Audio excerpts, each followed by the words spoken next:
Hola, bienvenidos a todos. Soy Wilford, nuevamente aquí con ustedes y hoy vengo a traerles un tema sobre la materia de genealogía bajo la metodología Foucaultiana para hablar de esta problemática social que se ha venido desarrollando en la última década sobre la cuestión de género como dispositivo de gobierno. Y vamos a hablar un poco de cómo este tema pasó de la clínica a la gestión estatal de la crisis. Y en este sentido, vamos a empezar a identificar el problema y adentrarnos a este debate de la última década implica transitar un terreno que hay muchas pasiones políticas y también reivindicaciones identitarias, ¿cierto?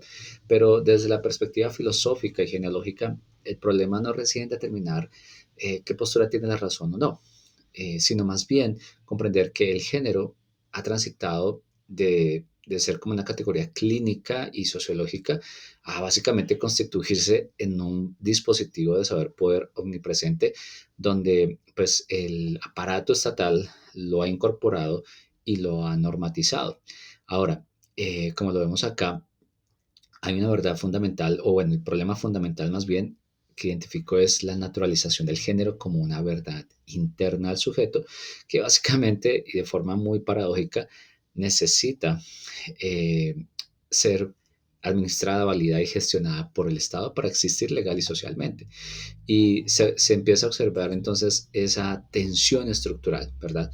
Y llegamos aquí pues entonces a a preguntarnos esto que vemos en pantalla, cómo se ha mutado la lucha por la identidad en una herramienta de psicopolítica y biopolítica estatal que, lejos de liberar, regula las conductas de la población. Es importante considerar esta pregunta. Y acá entonces nos enfrentamos a un escenario donde el discurso de género, al ser captado por la maquinaria estatal, impone esa normativa que ya les mencioné, ¿cierto? Donde prácticamente puede castigar al que genera disenso y termina relegando a esas personas al ostracismo y genera un mecanismo de control social sobre aquellos que tienen un disenso. Ahora, un segundo punto a considerar es la contextualización y postura en disputa. Y para entender esto, es importante ver las fuerzas teóricas que están en tensión sobre esta temática. Ahora, miren, el Estado moderno básicamente absorbió estas disputas prácticamente que irreconciliables para integrarlas en su burocracia, en su normatividad. Y desde el debate académico y político hay una polarización marcada, como lo vemos acá en pantalla. Entonces, por un lado tenemos a los estructuralistas, ¿cierto? Postestructuralistas queer, representados, por ejemplo, por Judith Butler, ¿verdad?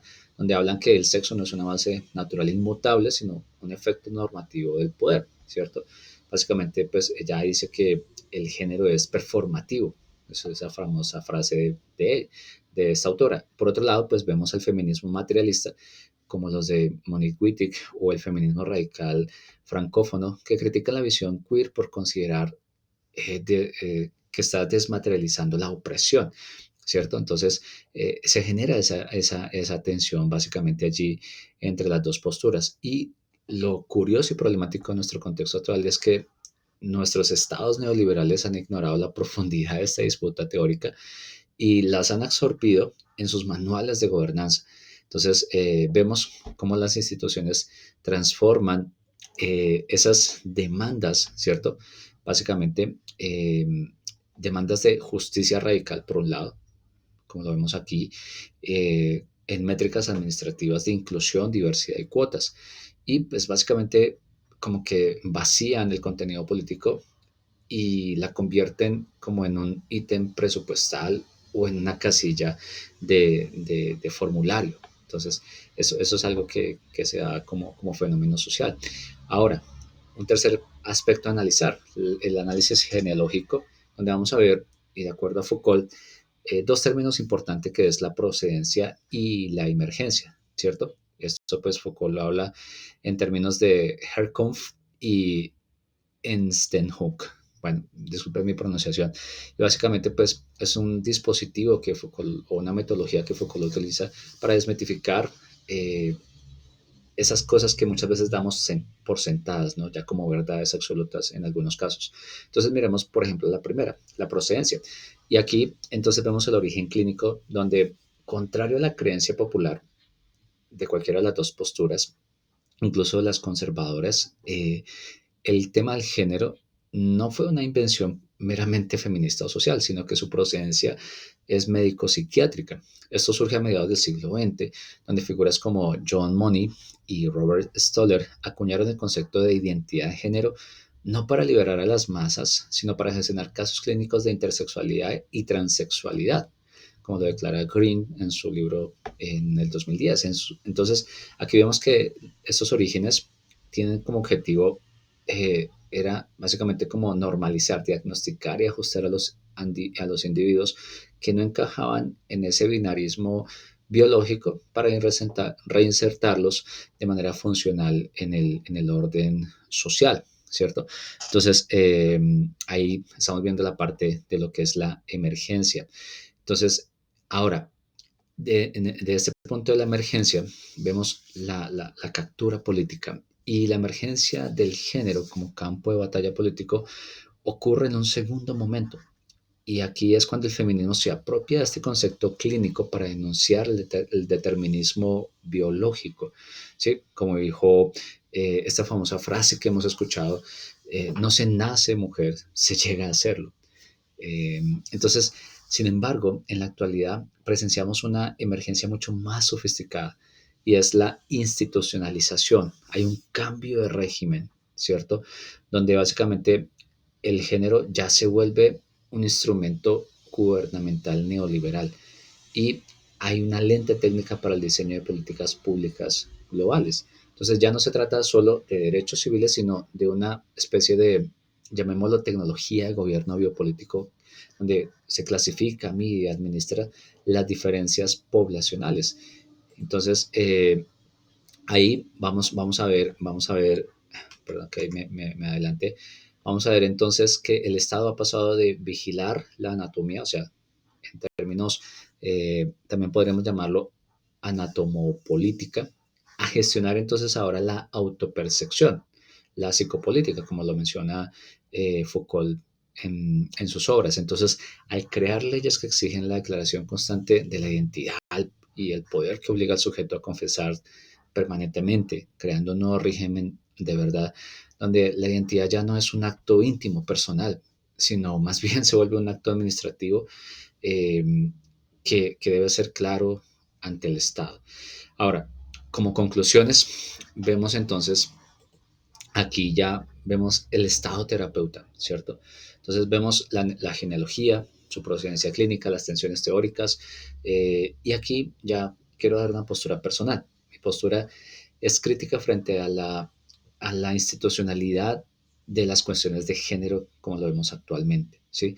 Y considero que no estamos ante una simple ampliación de libertades, sino ante una reconfiguración, un nuevo aparato político o psicopolítico y en este caso también biopolítico, donde se ejerce a través de los mecanismos de control del Estado estas normativas, básicamente, ¿cierto?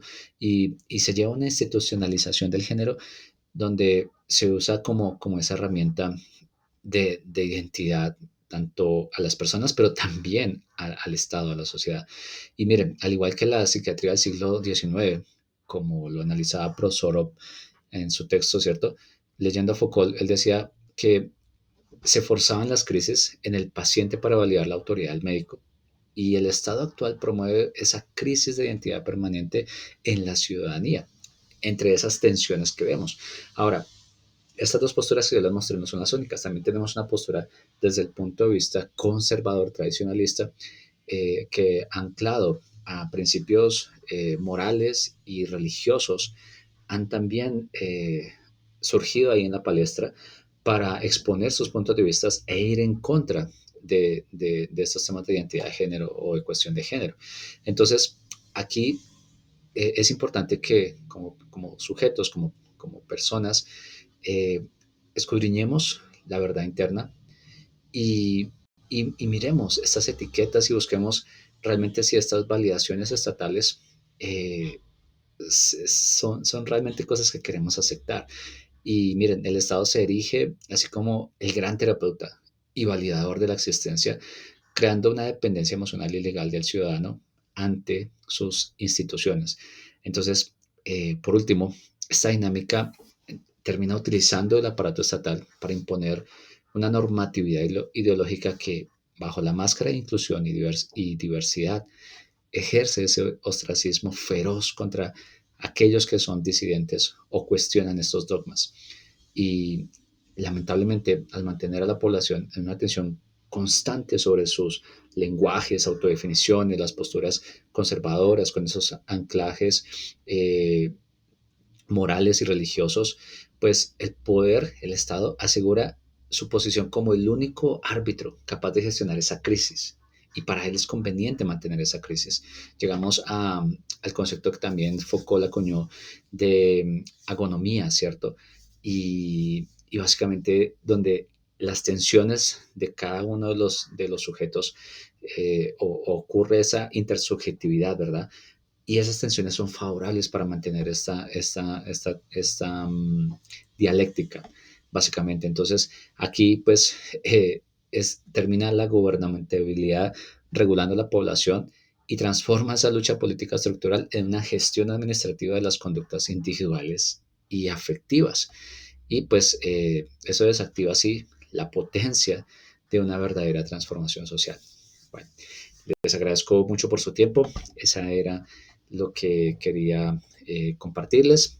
Aquí están las referencias bibliográficas para que ustedes también puedan consultarlas y hasta el próximo video. Gracias.